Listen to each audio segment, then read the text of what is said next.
নামাজ থেকে দূরে সরে গেছে, নিজের নাফসকে নিজের আয়াতকে কন্ট্রোল করতে রাখতে পারলেন না, যে তার অফিসে গিয়ে একজন ইহুদি একজন খ্রিস্টান নারী প্রেমে মগ্ন হয়ে গিয়েছে, ওই যুবক তার কাছে হঠাৎ ফোন এসেছে যে আজকে যে কোনো মুহূর্তে যে কোনো সময়ে যে কোনো পরিস্থিতিতে আমার বাড়িতে আসতে হবে, আমার অভিভাবক তোমাকে ডেকেছে, তোমার সঙ্গে মিট করবে, দেখা করবে।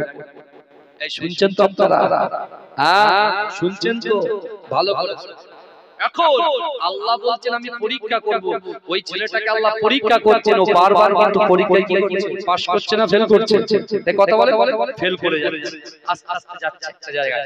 ও আস্তে আস্তে যখন গেছে তার বাড়িতে, ওই খ্রিস্টান বাড়িতে যখন গেছে, দেখতে পাচ্ছে জুতো রাখা আছে, ভাই এত পরিমাণে জুতো। চিন্তা করছে কি ব্যাপার, আমি যাব, আমি তো মুসলমান, যদি কিছু হয়ে যায়, যদি আমাকে অ্যাটাক করে, যদি আমাকে কিছু, ওর মনটা কিন্তু কাঁপছে, কিন্তু ওর ভয়ে ওই মহিলার মহব্বত তার কাছে প্রচুর প্রাধান্য পেয়েছে। সে কি করেছে, ওই মহব্বতের টানে ও বাড়ির ভিতরে ঢুকে গেছে। যেই বাড়িতে ঢুকেছে, ঢুকে যাবার সঙ্গে সঙ্গে তার পিতামাতা তাকে সামনে বসিয়েছে। বসানোর পরে তাকে বলছে, শোনো, তুমি কি সত্যি সত্যি আমার মেয়েকে বিবাহ করতে চাও? বলছে হ্যাঁ, কিন্তু আমাদের একটা সিদ্ধান্ত, কঠিন সিদ্ধান্ত, আমার মেয়ে কিন্তু মুসলমান ধর্ম গ্রহণ করবে না, বিয়ে যদি তোমাকে করতেই হয় তোমাকে খ্রিস্টান হতে হবে, মুসলমান থেকে। বুঝছেন তো কি করতে হবে? বলতে তোমাকে খ্রিস্টান হতে হবে।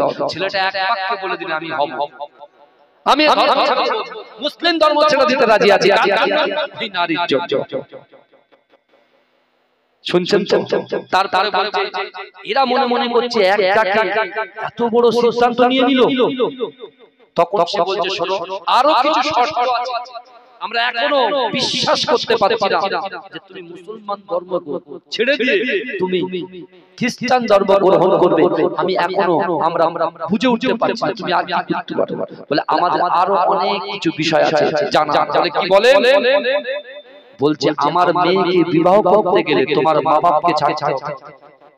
বলছে আমি তাও ছেড়ে দিতে রাজি আছি, কিন্তু আল্লাহ কোরআন বলছে ফালা তাকুল্লাহুমা উফি ওয়ালা তানহারহুমা ওয়া কুল্লাহুমা কওলান কারীমা। আল্লাহ বলছে বান্দা, তোমাদের আচার আচরণে, তোমাদের ব্যবহারে তোমাদের পিতামাতা যেন উফ শব্দ না করে। সন্তান যদি দীর্ঘদিন পিতামাতার সঙ্গে বাক্যলাপ না করে, পিতামাতার সঙ্গে সৎ ব্যবহার না করে, পিতামাতার সঙ্গে কথা না বলে, মুখ না দেখে, সে বাবা কষ্ট পায় কি পায় না, কথা বলে। হ্যাঁ, মা বাপ যদি কষ্ট পায়, তোমার একটাই ইবাদত আল্লাহর দরবারে কবুল হবে। আর তুই বলে খুব ইবাদত করেছিস, কি বাত। আমার সোনার ভাইরা ভালো করে বোঝে, আল্লাহ বলছে বান্দা, নাহনু আকরাবু ইলাইকা মিন হাবলিল ওয়ারিদ, তোর ঘাড়ের শিরা, উপশিরা থেকে নিকটবর্তী আমি আল্লাহ তোর সাথে আছি, আমি আল্লাহ অন্তর্যামী। আল্লাহ সুযোগ দিতে লাগে। আল্লাহ কোরআনে বলছে বান্দা ফাযকুরনি আযকুরকুম, বান্দা তোমরা আমাকে স্মরণ করো, আমি আল্লাহ তোমাদেরকে স্মরণ করব।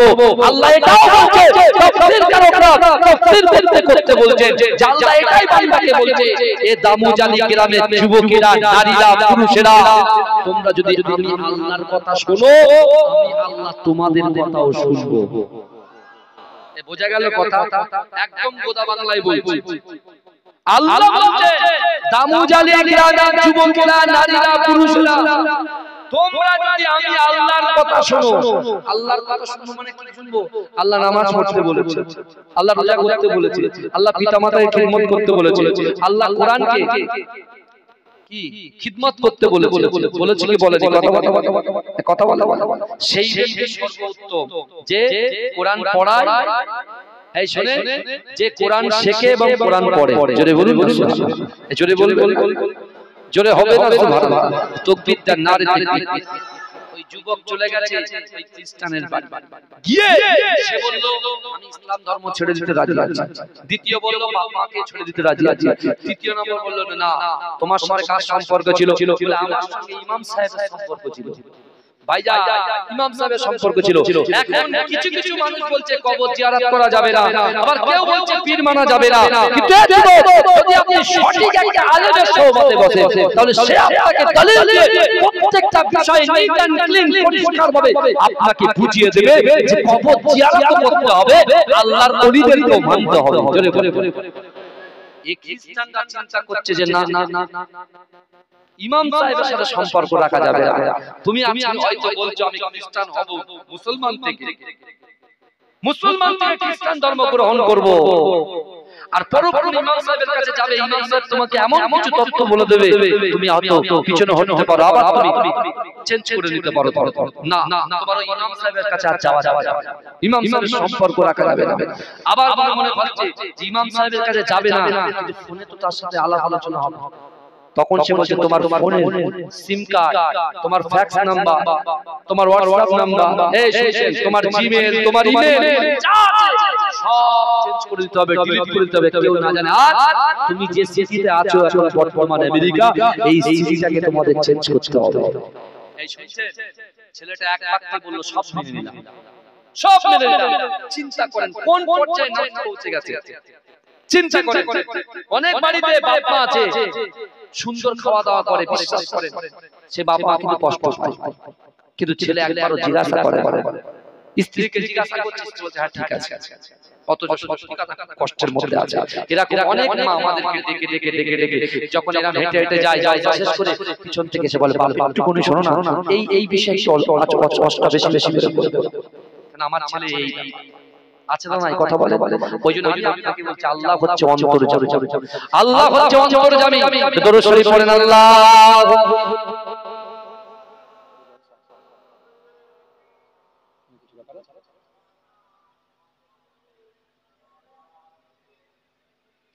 আমার বাবাজিরা ভালো ভালো চেষ্টা করেন। এখন বিশ্ব নবী রাসূলুল্লাহ সাল্লাল্লাহু আলাইহি ওয়াসাল্লাম আদর্শ যে ছেলের কাছে ছিল, সে নাফসের তাড়নায় পড়ে গিয়েছে, তার দিমাগ পুরো ভাইজান ভালো করে চলে সে যুবকটাকে তার ওই খ্রিস্টান ধর্মে তার বাবা বলছে শোনো চেঞ্জ করে দিতে হবে, যাও যাও এখান থেকে চলে যেতে হবে। আর হ্যাঁ আমার আরো কিছু পরীক্ষা করা আছে বাবাজি, আপনাদের জন্য সুগারের গোশত খাওয়া কি? জোরে বলে সুগারের গোশত খাওয়া, লাল পানি, নীল পানি, হলুদ পানি, ওটা কি বলেন? শরাব বলি না, মদ বলি, মদটা বলতে লজ্জা লাগে, শরাব বুঝতে পেরেছেন? শরাবটা একটু বেশ কোয়ালিটি বানাচ্ছে, বুঝতে পেরেছেন? আমার ভাইরা শরাব খাওয়া কি? বলেন জোরে বলেন হারাম। তার বাপ মা ওই খ্রিস্টান ঘরে, তার বাপ মা ওই মহিলাটা ওই মেয়েটার বাপ মা কি করছে, ওকে একটা ছোট্ট ঘরে ঢুকে বলছে আমাদের সঙ্গে তোমার লাঞ্চ করতে হবে। দুপুরের খাবার টেবিলে বসিয়ে দিয়েছে, বসিয়ে সামনে দিয়েছে কি জানেন? শুকরের গোশত। জোরে বলুন নাউজুবিল্লাহ। আর পানি দিয়েছে মদ মিশানো পানি। জোরে বলুন নাউজুবিল্লাহ। জোরে বলবেন নাউজুবিল্লাহ। ওই মেয়েটার ভালোবাসার বিবরণে এই যুবক ছেলেটা মুসলমান থেকে খ্রিস্টান হলো, খ্রিস্টান থেকে তার বাপ মাকে ত্যাগ করলো, তার সিটি চেঞ্জ করলো, কিছু হ্যাঁ হ্যাঁ করে দিয়ে শেষ পর্যন্ত কিছু শুকরের গোশত খেয়ে নিল, আবার ভালোবাসার পানিটাও কিছুটা খেয়ে নিল। তারপরে বলল যাও তোমার মেয়ের সঙ্গে আমার বিবাহ দিয়ে দিলাম, তোমার মেয়ের সঙ্গে অর্থাৎ আমার মেয়ের সঙ্গে তোমার বিবাহ দিয়ে দিলাম।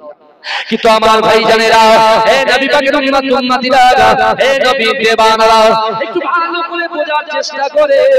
ওই যুবক ছেলেটা যখন ওই ইহুদির বাড়ি থেকে ওই খ্রিস্টানের বাড়ি থেকে যখন পার হয়ে যায়, ও যুবকেরা, সে যখন এক কদম দু কদম করে হাঁটে, তার মনে মনে চিন্তা হয় ফজরে গিয়ে নামাজ আদায় করতাম, আল্লাহর কোরআন তেলাওয়াত করতাম, মা বাবাকে খিদমত করতাম, কিন্তু না না না, আজকে একটা নারীর জন্য আমার সব কিছু ত্যাগ করতে হয়েছে। ও যুবকেরা, ওই যুবক ছেলেটা ঘরের ভিতরে প্রবেশ করেছে, মা দরজা খুলেছে, মায়ের সঙ্গে কথা বলে না, আব্বুর সঙ্গে কথা বলে না। ও যুবকেরা, সে তার বেডরুমে চলে গিয়েছে। কিন্তু যুবকেরা, হে নবী পাকের উম্মতিরা, আজকে জামুজালি গ্রামে যে খারিজিয়া হিফজুল কোরআন মাদ্রাসা, যে জায়গায় আল্লাহর কোরআন শেখানো হয়, যে জায়গাতে আল্লাহ পাকের কোরআনের কারখানা তৈরি হয়, ও যুবকেরা, ওই যুবকের বাড়ির বেডরুমের ভিতরে আল্লাহর কোরআনকে সুন্দর করে তাকের উপরে সাজানো আছে। ও যুবকেরা, সাথে সাথে ওই যুবকরা আস্তে আস্তে ব্যাগগুলো বার করে নিজের জামা কাপড়গুলো বার করে নেয়। সে বার করে গোছাতে শুরু করে দেয়। তার মা বারবার জিজ্ঞাসা করে, ও আমার সন্তান তুমি কোথায় যাও? সন্তান কোনো কথা বলে না। মায়ের চোখ ছলছল করে, আব্বুর চোখ ছলছল করে, কিন্তু ছেলে কোনো কথা বলে না। কারণ মনে মনে চিন্তা করে, আমি তাদের কাছে সব শর্ত মেনে নিয়েছি, এখন আর কিছু করা যাবে না। ও যুবকেরা, ও নবী পাকের উম্মতিরা, ওই সময় যুবকরা যখন নিজের জামা কাপড়গুলো ব্যাগের ভিতরে প্যাকিং করতে শুরু করলো। ও যুবকেরা, প্যাকিং করতে করতে করতে করতে একেবারে শেষ পর্যায়ে যখন চলে গেছে, ওই যুবকটা চোখটা ওই কোরআনের দিকে চলে গিয়েছে। ও যুবকেরা, যখনই কোরআনের দিকে চলে গিয়েছে, তার মনটা আল্লাহ পাক নরম করে দিয়েছে। এ যুবকেরা, হে নবী পাকের উম্মতিরা, ওই ছেলেটা চিন্তা করছে, না না না, আমার ব্যাগের ভিতরে আমার জামা কাপড়ের জায়গা হয়েছে। যে কোরআন আমি দৈনন্দিন তেলাওয়াত করতাম, ফজরে তেলাওয়াত করতাম, জোহরে তেলাওয়াত করতাম, আসরে তেলাওয়াত করতাম, মাগরিবে তেলাওয়াত করতাম, এশার নামাজের পরে তেলাওয়াত করতাম, ইমাম সাহেবের কাছে গিয়ে বসে বসে তেলাওয়াত করতাম। আজকে এই কোরআনটাকে ছেড়ে আমি অন্য জায়গায় সিটি চেঞ্জ করে চলে যাব? না না না, কোরআন কি দোষ করেছে? আমি তো কোরআনকে ভালোবাসি, হয়তো ইসলাম ধর্ম আমি ত্যাগ করেছি, কিন্তু না না না, কোরআন তো সব ধর্মের জন্য। যদি বলেন কোরআন কি শুধু মুসলমানদের জন্য? কথা বলেন, পৃথিবীতে যত ধর্ম আছে সকল ধর্মের জন্যই আল্লাহ কোরআন নাযিল করেছে। জোরে বলুন। অনেকে চুপি চুপি সুযোগ নেয়, সুবিধা নেয়, কিন্তু সামনে বলে না। বৈজ্ঞানিকরা কিভাবে আবিষ্কার করছে গো? কথা বলে, বৈজ্ঞানিকরা এত কিছু তৈরি করছে তাদের ব্রেন থেকে, কথা বলে না, ওরা কোরআনকে রিসার্চ করছে। আমরা যুবকরা, আপনি দেখবেন না, মানুষ হচ্ছে অভ্যাসের। একটা ছেলে এ থেকে জেড পর্যন্ত বলতেই পারবে না, ক থেকে চন্দ্রবিন্দু চাঁদ পর্যন্ত বলতে পারবে না, অ থেকে ও পর্যন্ত বলতে পারবে না। তার কাছে ফোনটা ঢুকিয়ে, ফোনটা তার হাতে দিয়ে বলে ফেসবুকটা খুলতে দেখি, ও ইংলিশ জানে না কিন্তু ফেসবুক ঠিক খুলে দেবে। এটা ইংলিশে দিতে সব বলেন, কথা বলেন না। হ্যাঁ, এটা পাচ্ছে ওটা পাচ্ছে না কেন? তার মানে এর ভিতরে কি ভন্ডামি আছে, গোলামি আছে, শয়তানিও আছে। এর নাফস কন্ট্রোল করতে পারছে না। আমি এটা খাবো না, ওটা খাবো, ওটা নেব না, এটা নেব, এই করতে করতে জীবন চলে যাচ্ছে। কিন্তু আল্লাহর কোরআন বলছে, বান্দা ইজা জাআতালুহু লা ইস্তাখিরুনা তাও ওলা ইস্তাখিরুন, মৃত্যু যখন আসবে এক সেকেন্ড লেট করা হবে না। ও যুবক, তুমি কোরআন জানো না, আজকে তোমার সামনে মৃত্যুর ফেরেশতা চলে আসে, তুমি কোরআন না শিখে কবরে যাবে, কি হবে? রাসূলুল্লাহর দরবারে মুখ দেখাতে পারবে? কথা বলেন না। আমি বলছি হুজুর, ও তিনটে কোশ্চেন করা হবে, তোমার রবকে, তোমার নবীকে, এসব সব তো মুখস্থ করছে, এটা সব ছোট ছোট করে রাখছে, খাতা কলমে পেনে শুধু লিখছে, শুধু মুখস্থ। এই তিনটে জিনিস মুখস্থ করলে সব পার পেয়ে যাবে। কত সহজ, কত সহজ না। আপনি আপনার বাড়িতে আছেন, আপনার ফল সিলিং এ লাইট জ্বলছে, আপনার ঘরে এসি চলছে, আপনার ঘরে এয়ার কুলার চলছে, হঠাৎ করে লোডশেডিং হয়ে গেছে। যেই আপনার বাচ্চাগুলো চিৎকার দিচ্ছে, চিপ মারছে, আপনি ডরে গেলেন, এতক্ষণ আলোয় ছিলাম, সুন্দর ছিল, এখন কি হবে? কিন্তু সাথে সাথে আপনি কি করেন বলেন? ডিসলাইক, তাই না? আলো ধরানোর চেষ্টা করে, কিন্তু আপনি যখন কবরে চলে যাবেন, আপনার কবরটা তো অন্ধকার, সাপ বিচ্ছুর ঘর, পোকামাকড়ের ঘর, সাপের ঘর, বিচ্ছুর ঘর, শিয়াল কুকুরের ঘর। কথা ঠিক বলছি না ভুল বলছি? কথা বলে কি করে দেশলাই জ্বালাবে? কিছু তো পারবেন না। তখন আল্লাহ বলছেন, ইজা মাতাল ইনসানু, যখন মানুষ মৃত্যুবরণ করে, ইনকাতা, মানুষের আমলের কর্মধারাটা বন্ধ হয়ে যায়। আমরা যেন আল্লাহ আল্লাহ জিকির এখন করছি, মৃত্যুর পরে হবে আর হবে না। কিন্তু হ্যাঁ, রাসূল একটা সুযোগ দিয়েছে। কাদের সুযোগ দিয়েছেন? উম্মতকে সুযোগ দিয়েছেন। জোরে বলুন, কি সুযোগ দিয়েছেন? যে তোমরা মৃত্যুর আগে তিনটে আমল বেশি বেশি করে করো। কটা? এজন্য বলেন কটা আমল? তিনটি আমল বেশি বেশি করে। এক, যত পারো দান দাও, যত পারো দান খয়রাত করো। তারপরে কি করো? আও ইলমিন, এমন এডুকেশন, এমন শিক্ষা তুমি সঞ্চয় করো বা অর্জন করো যার দ্বারা মানুষ উপকার পায়। আপনার শিক্ষার মাধ্যমে যদি একটা মানুষ হেদায়েত পেয়ে যায়, বিশ্বাস করুন সেই ব্যক্তি আপনার ইন্তেকালে কবরে আপনি চলে গেলে ওই ব্যক্তি যতদিন ওই হালাল কাজগুলো করবে আপনার শিক্ষার মাধ্যম দিয়ে, ততদিন কিন্তু শুয়ে শুয়ে কবরে সওয়াব পাবে। জোরে বলুন। তারপরে কি বলছে? আও ওয়ালাদিন সালিহিন ইয়াদউ লাহু, এমন সৎ সন্তান রেখে আপনি সন্তানকে মাদ্রাসায় দিচ্ছেন, খুব কষ্ট করছেন, আপনার স্ত্রী বলছে আমরা একসঙ্গে খেতাম, একই বেডে থাকতাম, বাচ্চাটা নেই, কষ্ট হবে ভাই, যাই খুব কষ্ট হবে। আপনি আপনার ছেলেকে যখন মাদ্রাসায় দেবেন না, আপনার বুক থেকে যেন একটা হাড় খসে চলে যাচ্ছে। কিন্তু বাপ যত কষ্ট করে আপনি আপনার মনে পাথর দিয়ে যদি ওই সন্তানটাকে একটা নেককার ছেলে আপনি কোরআনের মুকাম্মাল যদি বানিয়ে দিতে পারেন, ওই সন্তানের জন্য কাল কিয়ামতের মাঠে আল্লাহ সকল তার বান্দা বান্দির মাঝখানে আপনার একটা নূরের তাজ পরিয়ে দিবে। তখন তো কষ্ট নিবারণ হয়ে যাবে। কথা বলে সারা দিন পরিশ্রম করার পরে যখন বেতন হাতে পায় তখন সব কষ্ট দূরীভূত হয়ে যায়। কথা বলে কিন্তু ওই যুবক ছেলেটা কি করছে? তার আসবাবপত্র, বিশেষ করে তার ব্যাগে সবকিছু, তার লাগেজ গোছানোর পরে একটা কোরআন রাখার মতো জায়গা আছে, অর্থাৎ আল্লাহ যা কিছু হচ্ছে আল্লাহর ইশারায়, বুঝতে পেরেছেন? কোরআন রাখার জায়গা। ওই যুবকটা মনে মনে করছে না আমি সব ছেড়ে যেতে পারি কিন্তু কোরআনকে ছাড়তে পারি না। ওই যুবক ছেলেটা তাক থেকে কোরআনটাকে পেড়ে তার ব্যাগের মধ্যে বন্দী করলেন। জোরে বলুন, জোরে বলে বেরিয়ে গেল সব সিন সব চেঞ্জ। এদিকে ইমাম সাহেব বলছে ছেলেটা আসবে, নামাজ পড়তে আসে, নামাজ পড়তে আসে। ইমাম সাহেব কমিটি চিন্তিত, সব বসে একসঙ্গে আলোচনা করেন, মাশওয়ারা করেন, সুন্দর, কিন্তু যখন সব বন্ধ হয়ে গেছে ইমাম সাহেব চিন্তা, একদিন, দুদিন, 5 দিন, 1 মাস, 2 মাস, 3 মাস, 3 বছর হয়ে গেছে ছেলেটার সাথে আর ইমাম সাহেবের কোনো সম্পর্ক। কিন্তু আমার ভাই জানেরা, হে নবী পাকের উম্মতিরা, হে নবী বেবানারা, ওই যুবক ছেলেটা সে যখন অফিস থেকে, হে যুবকেরা যে অফিসে জয়েন করেছে, সেই অফিস থেকে একটা ফ্ল্যাট যখন পেয়েছে, ওই ফ্ল্যাটের জায়গা, বিশেষ করে ঘরের ভিতরে যাওয়ার সময় যে রাস্তাটা আছে, যে দরজাটা আছে, সর্বপ্রথম ও কোরআনটা ভালো করে ওযু বানিয়ে চুমা খেয়ে ওই দরজার উপরে কোরআনটাকে রেখে দিয়েছে। ও যুবকেরা, একটা উঁচু জায়গায় কোরআনকে রেখে দিয়েছে।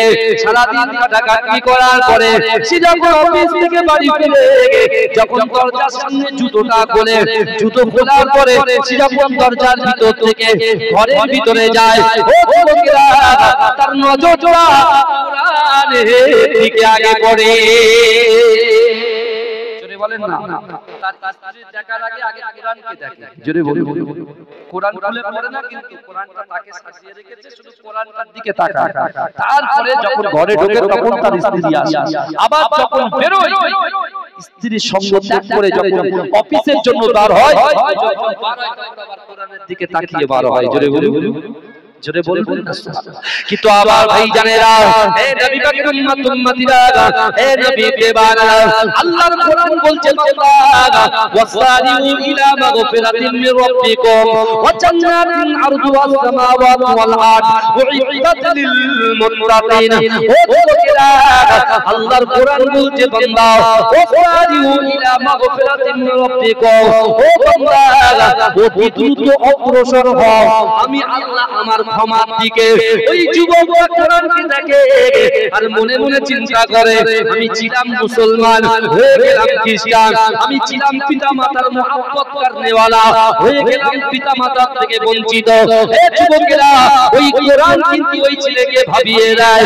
ও যুবকেরা, নবী পাকের উম্মতিরা, একদিন অফিস থেকে বাড়ি আসার পরে যখন উপরের দিকে তাকায়, উপরে দেখতে পায় কোরআন নাই, কোরআন নাই, কোরআন নাই।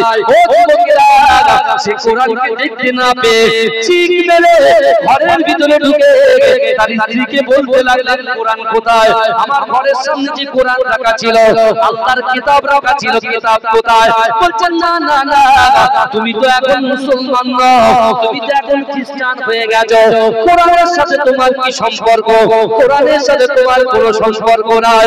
এই যুবকেরা, এই নারী বলছে এই কোরআনটাকে আমি একটা জায়গায় সরিয়ে দিয়েছি। বলে কোথায় সরিয়ে দিয়েছো? ওই যে একটা জায়গা আছে, ওই জায়গাতে সরিয়ে দিয়েছি। ও যুবকেরা, এই যুবক ছেলেটা পাগলের মতো ছুটে ছুটে কাঁদতে কাঁদতে চিল্লাতে চিল্লাতে কোরআনের পাশে গিয়ে কোরআন খুঁজতে লেগেছে।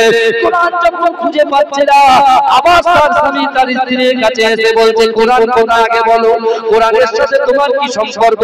না না না, আমি কোরআনকে ভালোবাসি, আজকে কোরআন আমার কাছে আছে দিকে তোমার তো আজও পর্যন্ত কোনো কষ্ট দিই না, তোমার কথা অনুযায়ী চলেছি, তোমার জন্য বাপ ছেড়েছি, মা ছেড়েছি, নামাজ ছেড়েছি, ইসলাম ধর্ম ছেড়েছি, তুমি কেন কোরআনে হস্তক্ষেপ করলে?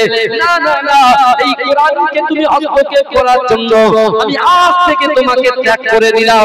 না না না, আমার স্ত্রীর থেকে আমার কাছে কোরআন অনেক বড়। ও যুবকেরা, ও নবী পাকের উম্মতিরা, ওই যুবক ছেলেটা কোরআনটাকে বুকে করে নিয়ে, ও যুবকেরা, যে ইমাম সাহেবের পিছনে নামাজ আদায় করত, এমন তো অবস্থায় সে যখন ওখান থেকে বাড়িতে চলে আসলেন, ও যুবকেরা, মুয়াজ্জিন আযান দেয়, আসসালাতু খায়রুম মিনান নাওম, আসসালাতু খায়রুম মিনান নাওম, ঘুম থেকে নামাজ উঠা।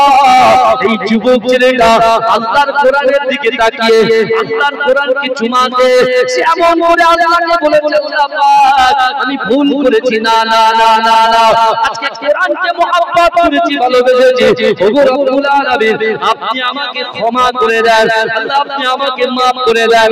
ওগো রব্বুল আলামিন, আপনি তো কোরআনে বলেছেন, ইয়া আইয়ুহাল্লাযীনা আমানু তুবু ইলাল্লাহি তাওবাতান নাসুহা।